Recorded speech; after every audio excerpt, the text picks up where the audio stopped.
안녕하세요. 딸 하나를 키우고 있는 돌싱 30대 여성이에요. 남편과는 지인의 소개로 만났습니다. 남편은 평범한 직장인으로 중소기업을 다니고 있었고, 나이는 저보다 3살이 많았지요. 저희가 서로 빠져드는 데는 오랜 시간이 걸리지 않았습니다. 남편이 말하길 제가 차에서 내리는데 요정이 내리는 줄 알았답니다. 저는 남편의 따뜻하고 다정한 말투에 반해버렸고요. 그렇게 서로 콩깍지를 쓴 채로 인연을 만났습니다. 당시 남편에게 이야기를 하진 않았지만 나이가 30을 넘어서니까 조금씩 조급한 마음이 들더군요. 주변에 친한 친구들이나 언니들이 시집가는 걸 보면서 조급한 마음은 심란해지기까지 했고요. 그렇다고 쫓기듯이 결혼하는 것도 내키지는 않았고, 사실 말이 나와서 말이지만 시집가서 잘 사는 친구들이 있는가 하면 시어머니나 신우 때문에 혹은 육아로 고생하는 친구들의 이야기도 심심치 않게 들려왔거든요. 그런 이야기를 들을 때마다 좀 전에 먹은 음식이 속에 얹힌 것 마냥 갑갑한 게, 저도 도무지 제 마음을 알 수가 없어서 쉽사리 남편에게 결혼 이야기를 꺼내질 못했어요. 하지만 남편은 저희가 사귄 지 2년째 되던 날 저에게 프로포즈를 해왔습니다. 사귀는 순간부터 저와 결혼하기로 마음먹고 있었다더군요. 드라마에서 나오는 고급 레스토랑에서 장미꽃과 다이아 반지를 받는 그런 프로포즈는 아니었지만, 그래도 남편의 듬직하고 진심 어린 모습에 저는 기쁜 마음을 숨길 수가 없었어요. 저는 그동안 고민했던 것이 무색할 만큼 결혼하자는 그의 말에 좋다고 대답했습니다.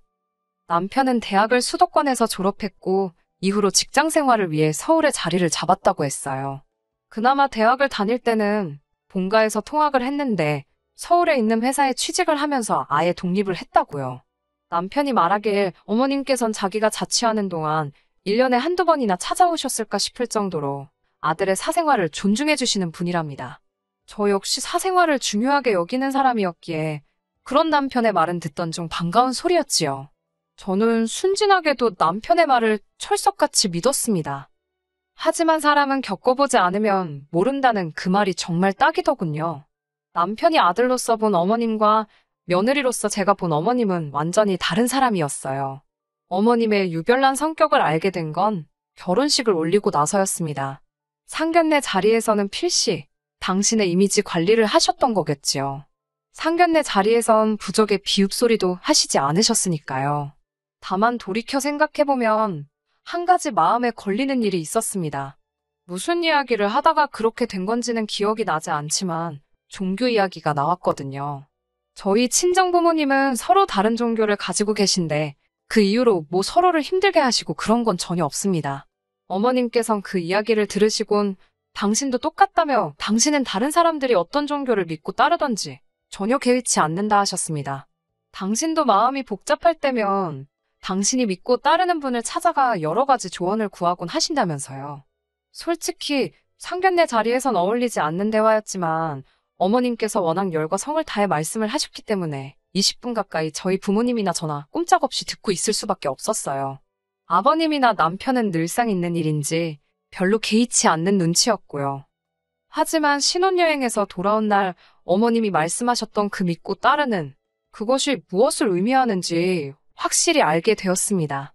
저희 어머님은 산신령이라고 일컫는 사람을 따르며 그분이 써주시는 부적이라면 사적을 못 쓰셨지요. 처음에 그 사실을 알게 되었을 땐 얼마나 난처하고 난감하던지.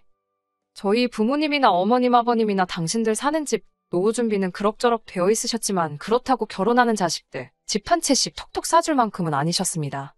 도움을 받으려면 받을 수도 있었겠지만 남편과 도달했던 결론은 우리 힘으로 한번 시작해보자였어요. 살다가 정말 어렵고 힘든 순간이 오면 그때 기대는 한이 있더라도 일단은 우리가 알아서 해보자는 거였지요. 신혼의 패기였다고 할까요?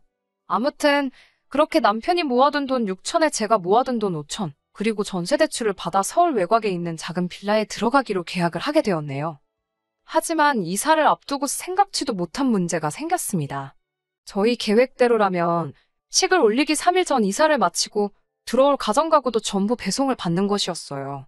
그런데 기존에 살던 세입자와 집주인 간의 감정 싸움이 일어나면서 기존 세입자가 약속된 날짜에 집을 비워주지 않았네요.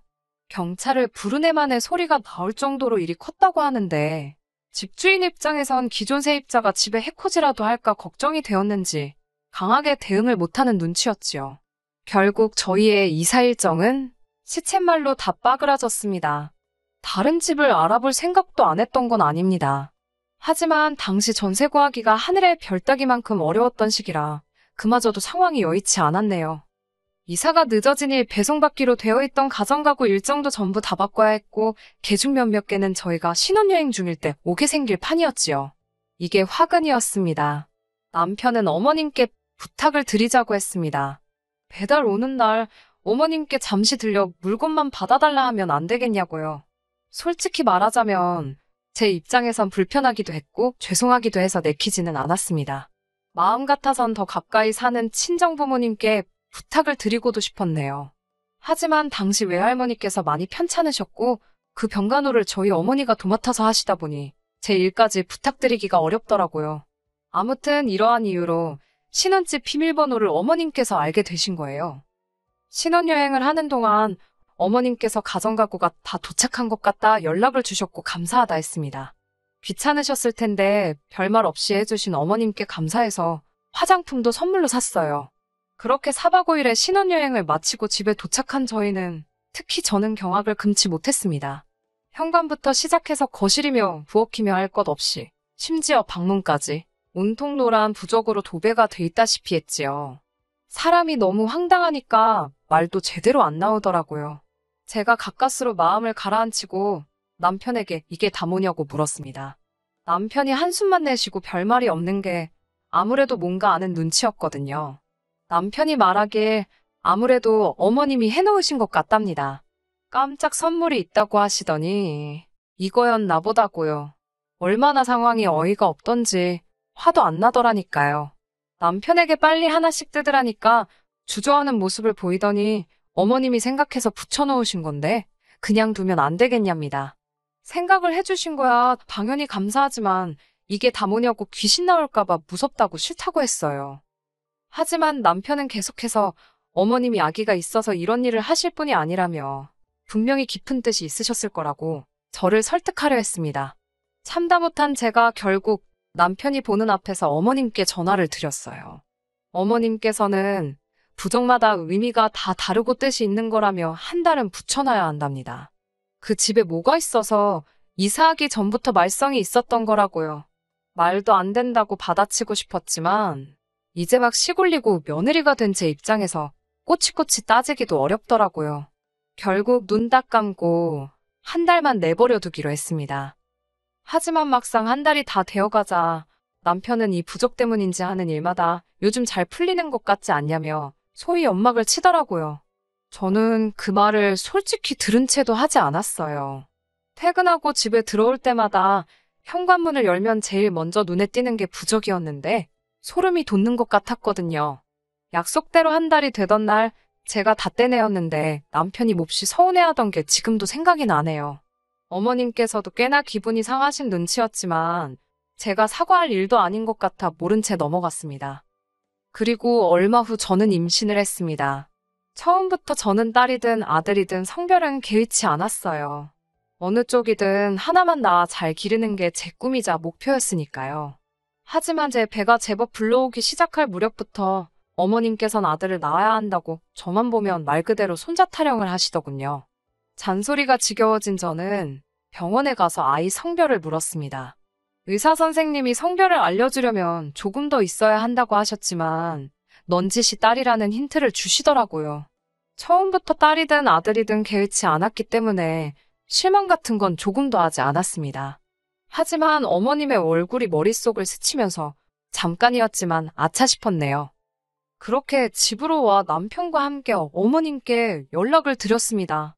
어머님께 손녀를 보시게 될 것 같다고 조심스레 말씀드렸지요. 어머님이 워낙에 손자를 보고 싶어 하셨기에 크게 노하시거나 실망하시지 않을까 걱정을 했는데 어머님의 반응은 제 예상과는 많이 달랐습니다. 꽤나 심드렁한 목소리로 그러냐며 대수롭지 않게 넘어가셨어요. 하지만 딸아이를 낳고 병실에 입원해 있는데 어머님께서 제 옆에서 기어이 싫은 소리를 하시더군요. 아들인 줄 알았는데 딸이라면서요. 황당해서 제가 미리 말씀드렸는데 왜 그러시냐고 제가 분명히 딸이라 하지 않았냐니까. 부적 써주시는 그 산신령이란 분이 분명히 아들일 거라고 걱정하지 말라고 했답니다. 그래서 그분 말만 믿고 제 말은 귓등으로 흘려들으셨던 거지요. 그러면서 그분이 틀렸을 리는 없으니 제가 아무래도 이상한 짓거리를 한 게 아니냐며 제 탓을 하시더라고요. 꼬리뼈도 아프고 아직 침대에서 혼자 허리도 못 세우는 저를 바라보시며 비난하듯 말씀하시던 어머니께 솔직히 정남이가 뚝 떨어지더군요. 뒤이어 어머님께서는 속상하다, 뭔가 잘못됐다는 식의 말씀을 연거푸하시고는 병실 밖으로 나가버리셨습니다. 남편은 그런 어머님 뒤를 따라 나섰고요. 어머님이 그냥 병실을 나가신 것보다 남편이 어머님을 따라 나갔다는 사실이 더 서운하고 속상했습니다. 얼마간의 시간이 흘렀을까 병실로 돌아온 남편은 어머님께서 원래 기대가 크셨던지라 실망도 크신 모양이라며 저더러 이해해달라대요. 이해고 뭐고 아무리 그래도 그렇지 고생했다 소리 한마디 해주시면 어디가 덧나냐고. 지금 이 꼴을 한 며느리한테 아들 못 낳았다고 타박을 하시는 게 말이 되냐고 남편에게 하소연을 했어요. 그러자 남편도 자기가 그런 것도 아닌데 왜 자기한테 이러냐며 예민 떨지 말고 한숨 자랍니다. 어머님께는 내일쯤 전화해서 죄송하다고 하면 다 풀리실 거라면서요. 죄송하긴 뭐가 죄송하냐고, 내가 뭘 잘못했냐고 해도 남편은 어머님 성격 몰라서 그러냐며 저더러 그냥 맞춰드리라는 식이었고요. 임신했을 때나 출산했을 때 남편이나 식구들한테 서운한 소리를 들으면 그렇게 오래 간다더니 제가 딱 그랬습니다.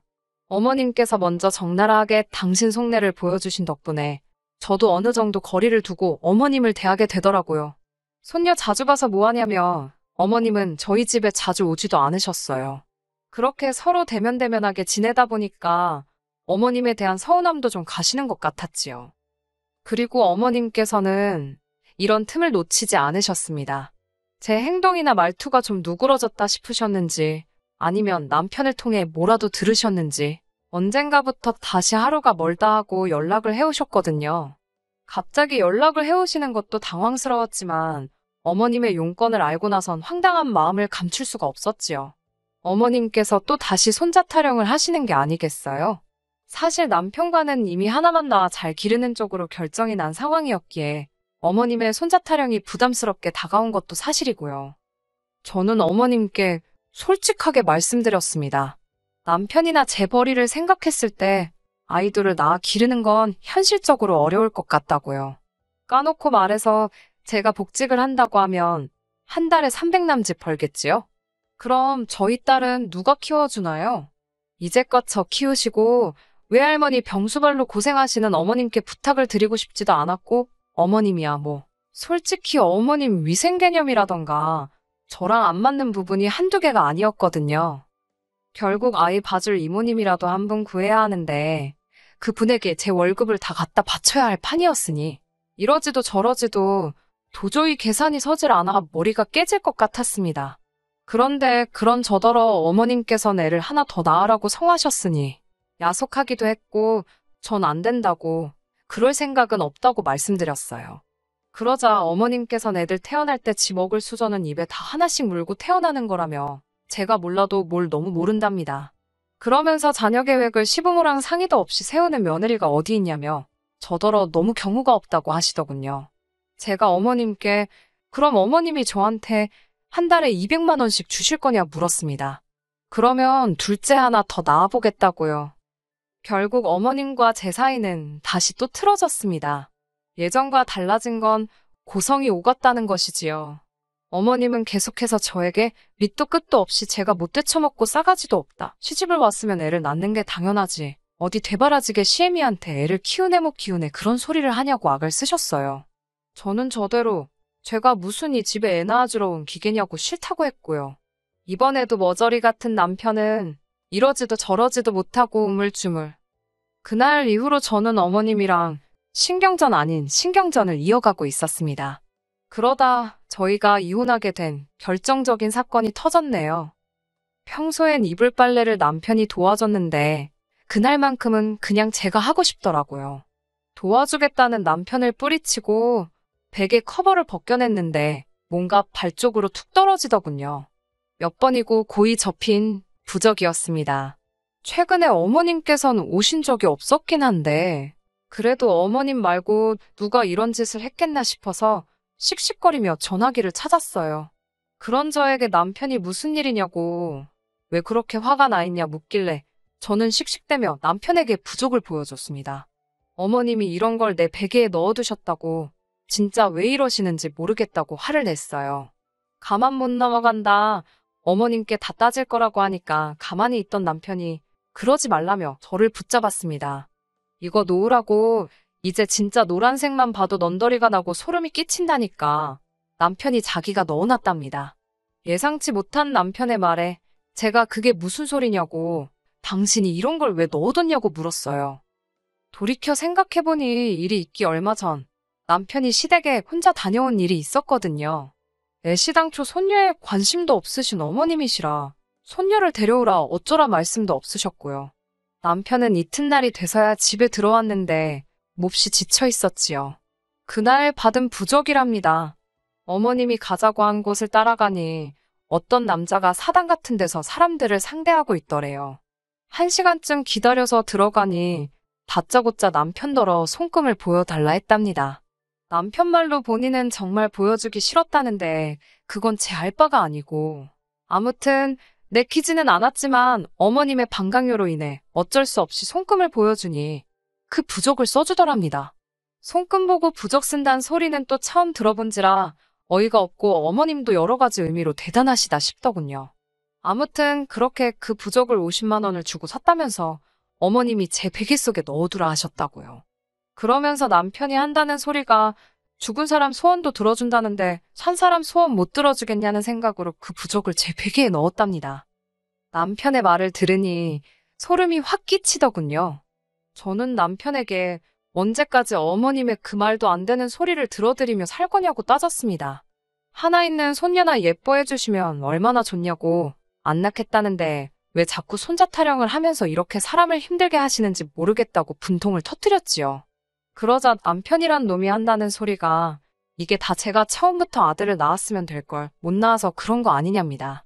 그래도 전에는 어머님의 말도 안 되는 행동과 언행에 최소한 남편이 미안해하는 모습이라도 보였었는데 이번에는 같이 목소리를 높이니까 어처구니가 없더라고요.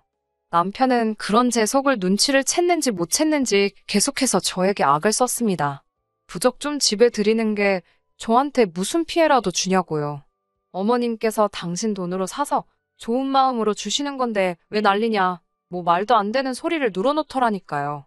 제가 너무 화가 나서 그만하라고 했습니다. 편들 걸 편들라고. 당신은 내가 부적이니 뭐니 싫어하는 거 뻔히 알면서 어머님이 하란다고 그걸 하냐고 따졌지요. 그리고 애는 뭐 저절로 잘하냐고, 아무리 나이가 드셨대도 어쩜 그렇게 생각이 짧으신지 모르겠다고 저도 모르게 한숨을 내쉬고 말았네요. 남편은 제가 어머님을 무시했다며 길길이 날뛰기 시작했습니다. 이후로는 급기야 서로에서는 안 될 소리까지 주고받게 되었고 격해진 감정 때문인지 이혼 이야기까지 나오고 말았네요. 솔직히 딸아이를 생각하면 이혼만큼은 피하고 싶었던 게 사실이에요. 전부 다 이야기할 수는 없지만 사실 이전에도 남편과 헤어지고 싶은 순간들이 있었고요. 그때도 오로지 딸아이만 생각하며 참아왔지요. 하지만 전 깨닫고 말았습니다. 이런 줏대없는 아빠와 손녀라는 이유로 거들떠도 안 봐주는 조부모 밑에서 제 딸이 배울 거라곤 쥐통만큼도 없을 거란 사실을 말이지요. 행복한 엄마가 행복한 자녀를 키울 수 있다는 누군가의 말처럼 행복한 딸로 키우고 싶어서 그렇게 저는 이혼을 결심했습니다. 남편은 자기가 딸을 키울 거라고 했지만 정의는 제 편이더군요. 남편과 어머님의 폭언, 부당한 대우 등을 인정받아 저는 양육권을 가져오는 동시에 위자료까지 받고 이혼할 수 있었습니다. 어머님께선 제 앞에서 마치 저 보란 듯이 남편더러 이참에 새장가 가서 당신 손자 좀 안겨달라시던데 어이가 없더라고요. 남편은 아마 어머님 때문에 팔자가 꼬여도 2번은 꼬이겠다고 쏴붙였어요. 새며느리 보는 부적도 하나 사셔야겠다고 아는 체를 했지요. 지금 저는 친정으로 내려왔습니다. 친정 부모님께서는 너무 기죽지 말고 열심히 살라고 그때부터 지금까지 늘 저를 응원해 주시네요. 저 잘 살고 있고요. 앞으로는 더 잘 살아보려고요. 끝까지 들어주셔서 감사합니다. 오늘의 사연은 여기까지입니다. 구독과 좋아요, 알람 설정 부탁드리고 더 좋은 사연으로 다시 찾아뵙겠습니다. 감사합니다.